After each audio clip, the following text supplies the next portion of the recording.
Want to start with a personal example today. Got to make sure my mic's on. I want to start with a personal example.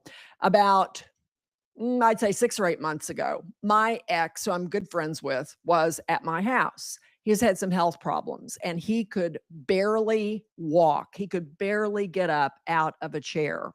He ended up relatively quickly getting a steroid injection in his spine. And ever since then, it alleviated the pain enough that he could start to move around, get exercise, lose some weight. And now I'd say 8 months later, he is doing great. And I'm really, really happy about that. But what happened to him is one example of, if it weren't for that steroid injection, I don't know where he would be right now. And this is one example of what may be coming January 1st with some big changes in Medicare.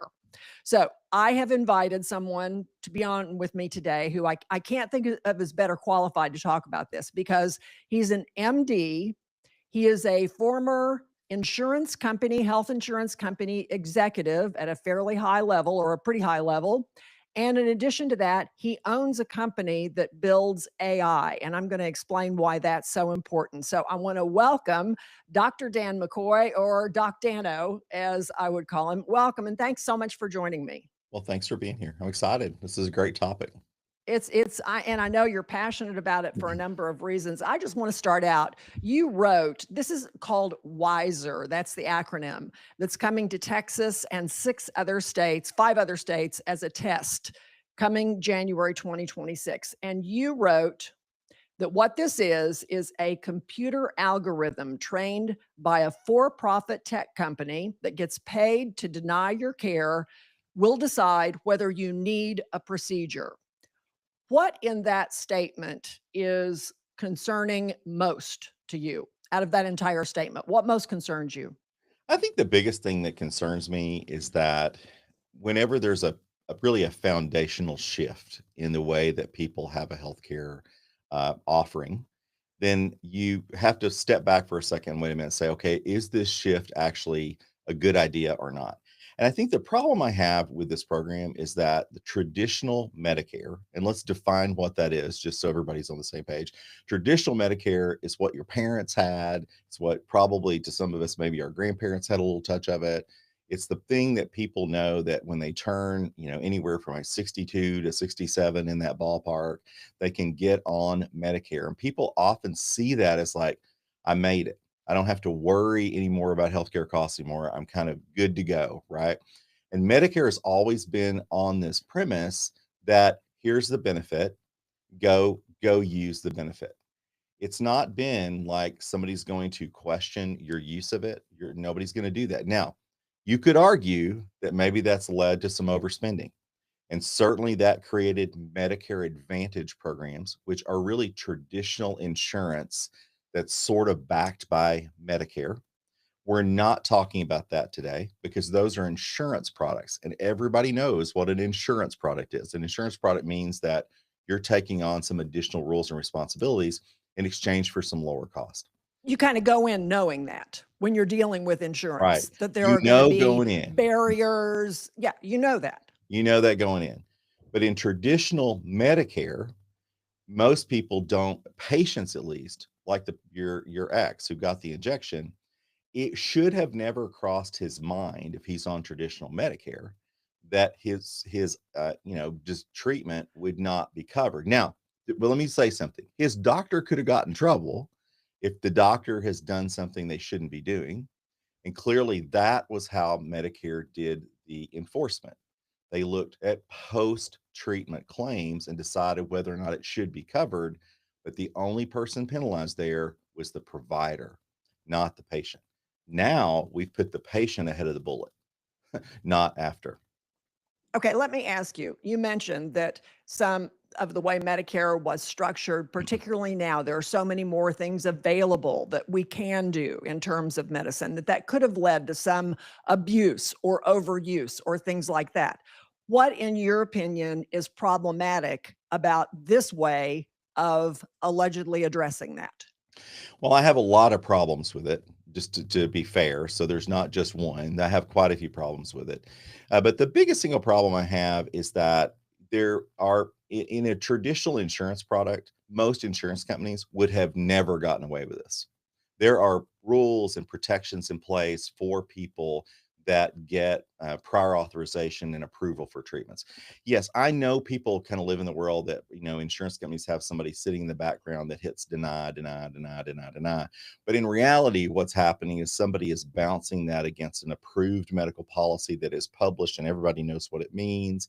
There are, 2 or 3 levels of appeals that are easily baked into the system so that people know what the opportunities are. You can even appeal outside the insurance company if a decision is turned over. There are tremendous amounts of oversight here.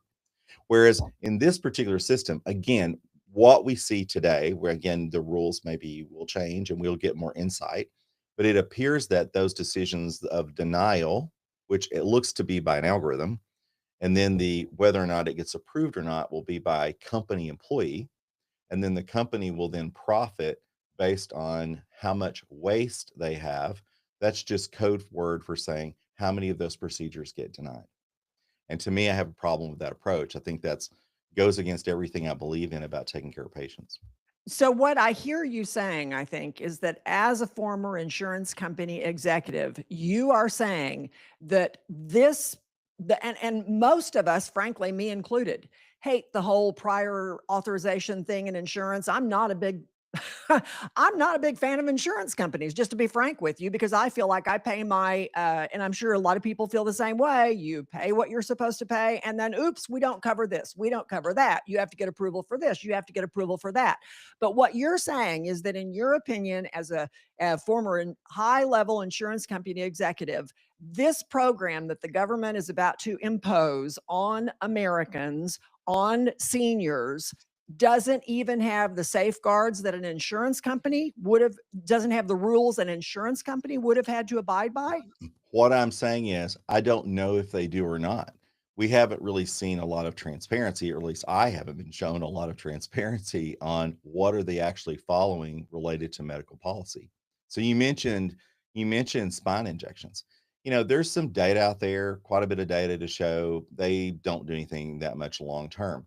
But the problem is many of the procedures that are on that hit list, which are on that Wiser hit list, these are issues that patients deal with every single day. They're going into the doctor's office, they're sitting down in the doctor's office, they've got chronic pain, it's debilitating.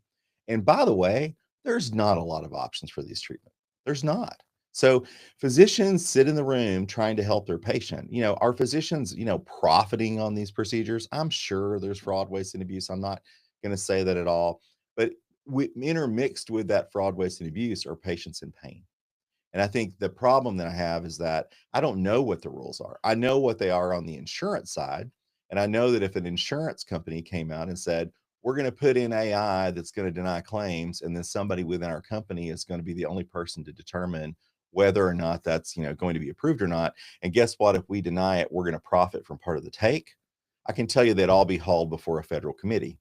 That would never happen because the rules aren't that way in private insurance.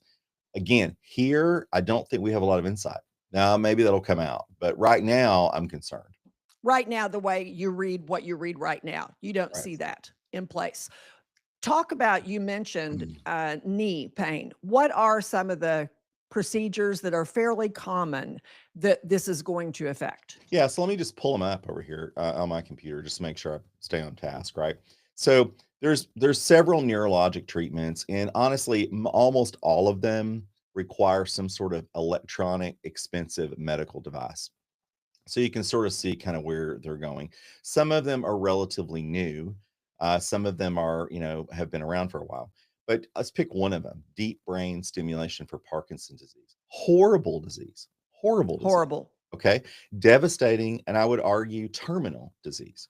So again, if you could, is this going to work in everybody? I don't think it does. But the point is, if you can save someone's life with a medical device, should you do it? And I would argue this is not a $3 million device. This is a typical medical device. Pain management, steroid injections, like you mentioned, and nerve tract lesions for people having serious pain. Again, lots of probably questions about whether or not these offer any long-term benefit. But here's the problem. In alternative, what do we do? Put people Well, on narcotics? I mean, I and don't re know what the answer is here, right? And regardless of whether it offers long-term benefit, I know that in the case of my ex, it offered enough short-term benefit that he was able to start getting some exercise, which gave him the incentive to start losing some weight and do all the other necessary things. Whereas he will not be as much of a burden on the healthcare system now with that one injection as he might have been had he not gotten it at all. I mean, I can see that example. And I think that's the point is that, where insurance companies get in trouble, I mean, I'm talking about trouble, but where it's challenging for an insurance company, it's challenging for anybody. When you start to review a medical chart and you put people into an algorithm, that's not the person sitting across the table. So my dad, I mean, I'm not famous over this, but I was on NPR over the death of my father. He died at 94. He fell on a ranch and broke his hip. He died 4 days later in the hospital. And I said this on the NPR story that it's a 94-year-old who broke his hip and died in a hospital 4 days later. The statistic on that would be that, well, he's an elderly guy who broke his hip. But my dad ran a ranch until he was 94. My mom is 92 and still drives and goes to church every Sunday and prays for me. I mean, my parents were very, very, very active. My dad ruptured an aneurysm at 85 and had a do not resuscitate order that didn't get looked at, and he got his aneurysm repaired, and he lived 9 more years at 85. The point I'm trying to make is these are hard decisions. They're not easily algorithmic decisions. These are real patients' lives you're dealing with. So, having said that, you still need to have rules and algorithms, but you've got to have really strong guidelines and really, to me, not a financial motivation on making those decisions. I know people look at insurance companies like it's financial, but in reality, that's not what happens. What happens in an insurance company process is that medical directors, usually at some degree specialists, if you get an appeal, they're following a policy and they're trying to see, does the patient meet these criteria? And at the end of the day, that medical director and that insurance company are going to get paid the same, whether or not that person gets the treatment or not. But as I said, many of us who are not involved in insurance companies, frankly, I mean, I think what I'm saying, and I think what you said earlier when we spoke about this was that this is actually one of the most unpopular parts of private insurance that's now being brought into Medicare. It is, and that's my other problem with it is that it's unpopular. It's also, and let's be frank, it's difficult to navigate. So if you get a denial, you are forcing at that point either the provider or many times the patient to engage in, arbitrating that decision one way or the other. So again, back to my mom, she's 92. She's sharp as a tack, but is she going to be the right person to understand, why her procedure was denied and who to call and all of the things that have to be navigated in that. And again, I don't know if there are customer service programs being built to the system. We don't really have clarity on that yet. But that's one more thing that really annoys me about this program. Well, one of the things that I see as being most problematic, I mean, I just started Medicare about 6 months ago, I guess, something like that. I am a fairly well-read person with a lot of determination to attack issues. And I find it, as it is, very difficult to navigate. Very, very difficult to navigate. So if I'm looking at someone who is, let's say, 10, 15, 20 years older than me, who's alone, who's trying to navigate a denial for something that they need, I think that's a fairly bleak outcome. I do too, and I think the other thing that I had a problem with it with is that there was this overlay of like AI will be making decisions, and as the AI kind of I'm a big AI hype supporter. I believe in it. We build You tools do, that do yeah, that. I do. which is one I reason think I think you're great to going to talk about transform this the because world. you understand it. I think it was kind of it puts a black eye on AI because it's for two reasons. One, these systems are evolving. I don't know. Again, I don't have any insight onto what the AI systems that they're actually using there. But most insurance companies have had systems in place to do this for 2 decades through algorithms, meaning that if you met certain criteria, it just went on through, there wasn't even really a question about it. So I have to believe that some of these kind of concerns are actually built on algorithms. They're not actually built on AI. So to me, it kind of gave AI a black eye in that regard. And I don't know how much AI is being built into these systems, but I know this for a fact. The AI is not the person sitting across the exam room from that patient in the office, knowing how functional that person is, how much pain they're actually in, how, what goals and dreams they have that could be accomplished. Do they have the ability to get exercise and lose weight and get back on, or is this person just in terminal pain? They don't have that. They don't have that knowledge. There are 2 or 3 items that you wrote a blog about this, and I wanted to hit on these. One was what you called the bounty hunter business model. What do you mean by that? Well, I don't know. I mean, I wrote that to be obviously a little clickbaity, right? About kind of get people, don't jazz people up about it. Cause, when you start to write an article about Medicare payment, let's be blunt, not a lot of people are going to read that and be excited and turned on. Um, to me, it would be like having bank robbers, right? So somebody robs the bank, and then, you basically hire a group of bank robbers to count the money. And then if they find that there was money stolen, then the bank robbers split the money. That's sort of where I'm going here, is that what I meant is that you've got a system in place that is rewarded for making denials. Now, I would argue you should be rewarded for better health outcomes. You shouldn't be rewarded for just financial reasons. Financial can be a component of it, but obviously you should be rewarded for having people having better health care outcomes. And that's kind of what I meant by that bounty hunter statement. And I've got This experience here too, because they've done this before in another system. And I've seen this process happen. It didn't affect patients, but it affected doctors really bad. So, can you talk about that for a minute? Sure. Yeah, it's something, again, no one's ever heard about, but it was a very similar system. Okay. It was called RAC audits, or recovery audit contractors. Okay. And I'm going to date myself. This is about 10 or 15 years ago when I was, early on consultant. I did a lot of medical practice consulting. I don't do that anymore, by the way. So don't email me. I don't do that work anymore. But anyway, back then that's what I did. And I helped a lot of practices with, things going on in their office, everything from marketing to billing. And there was this thing that came out called recovery audit contracts, or RAC audits. So let me walk you through what happened here. So Medicare got empowered by Congress to go out and hire for-profit companies. Sound familiar?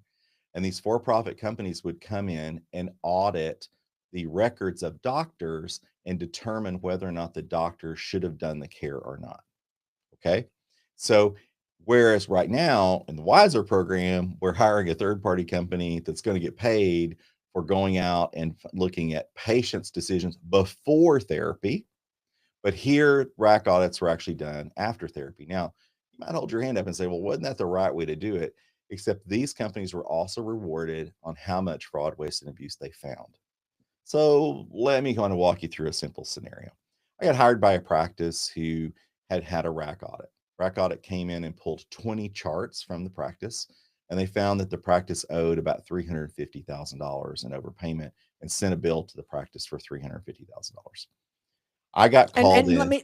let me stop you here. When you say they owed about $350,000 in overpayment, what exactly do you Well, it mean? means that the RAC auditor determined that Medicare had overpaid them $350,000 So for. they charged for procedures, they charged more than they should have. Yeah, most of the time it was things like they, if you rank like you should have charged a level 3, they charged a level 4.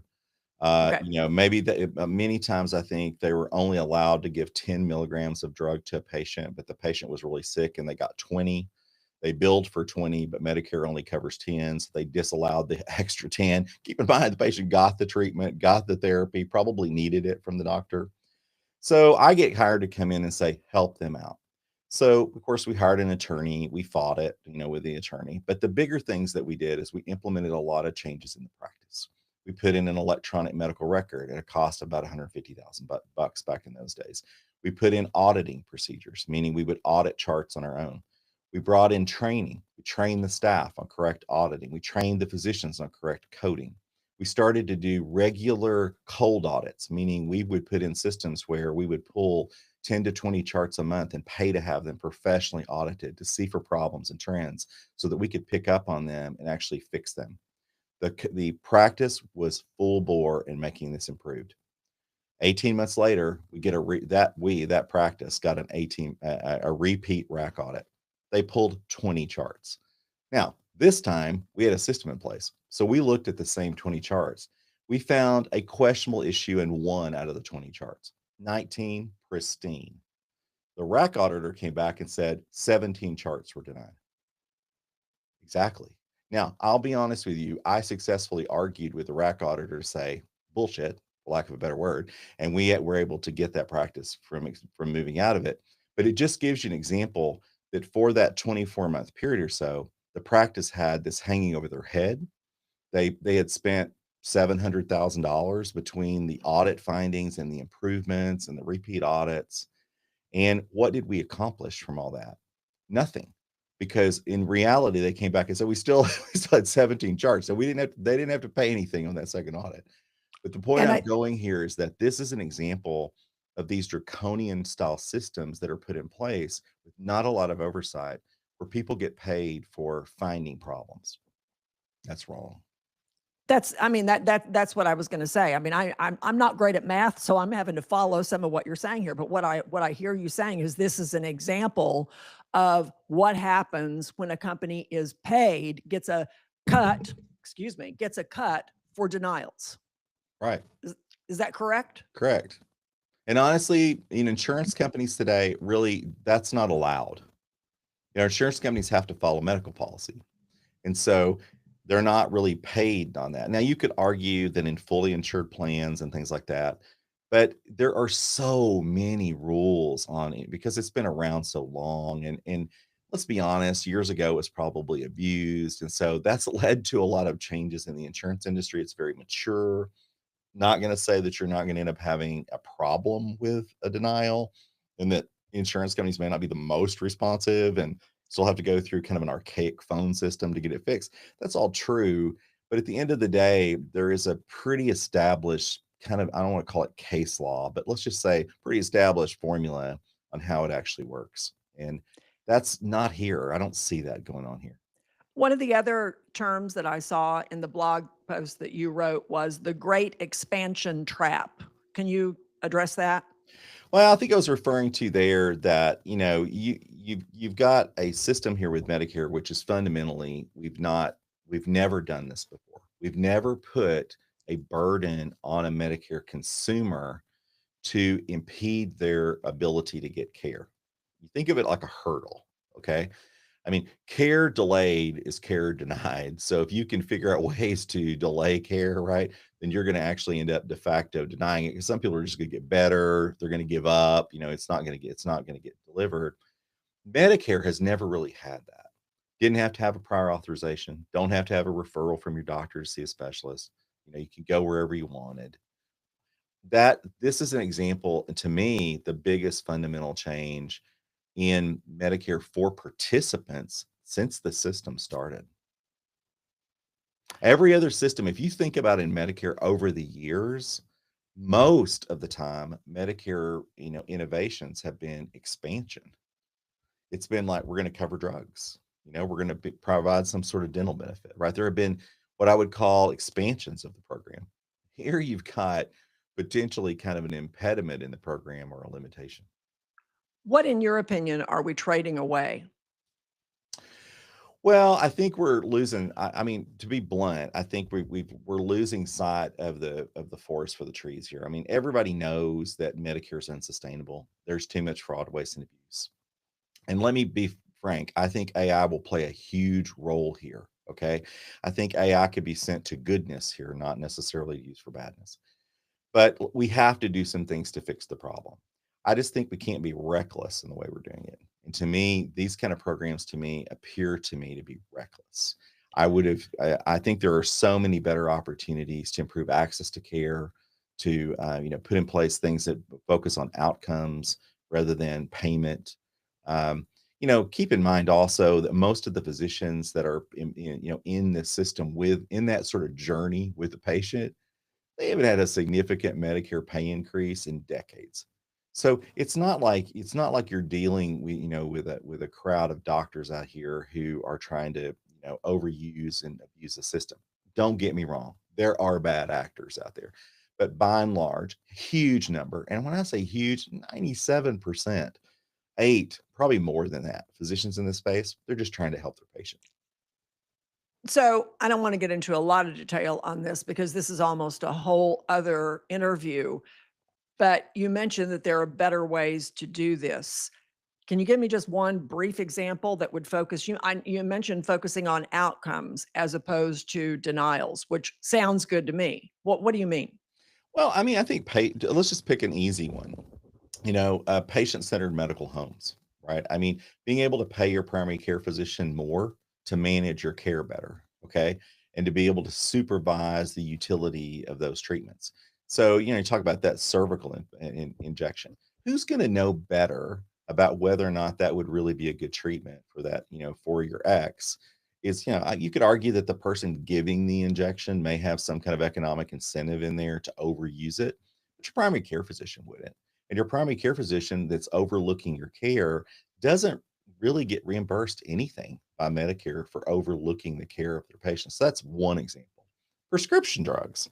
I mean, a huge cost in Medicare is prescription drugs, and we've talked about that before. But there's lots of reforms that can happen on prescription drug pricing that would have a serious improvement on cost that probably would be transparently, would be completely transparent to patients. They would never see what was going on. They would know that their process were better. So I think there's a lot of things that could be done that are better. To me, this is ill-fated.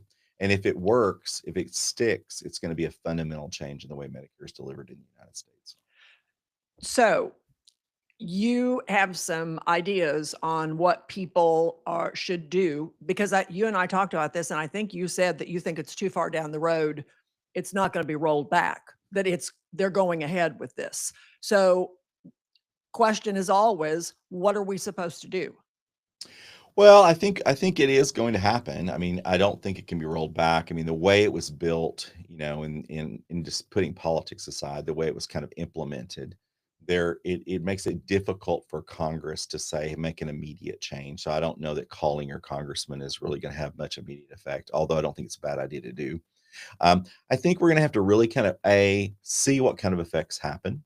It could be that, the sky's falling. I'm a little chicken telling you the sky's falling. It could be that it turns out that they approve everything and it's only the really bad actors that end up being the problem because the tolerance on what they deny is really low. Um, I don't know. So I think we're gonna have to wait and see. But if you do go through the system, I think there are some things you can do. I think one, be proactive. Be very proactive with the system. There are phone numbers you can call that they're going to publish that supposedly will have guidance counselors to help you manage that process. And I would say at this point, learn a lot about it. Learn that there are going to be some changes in your benefits going forward. And specifically, if you have one of these conditions and you've yet to either have the treatment but it's on the radar somewhere, or if you're currently getting some of these treatments, just be aware that there could be some issues on January 1st.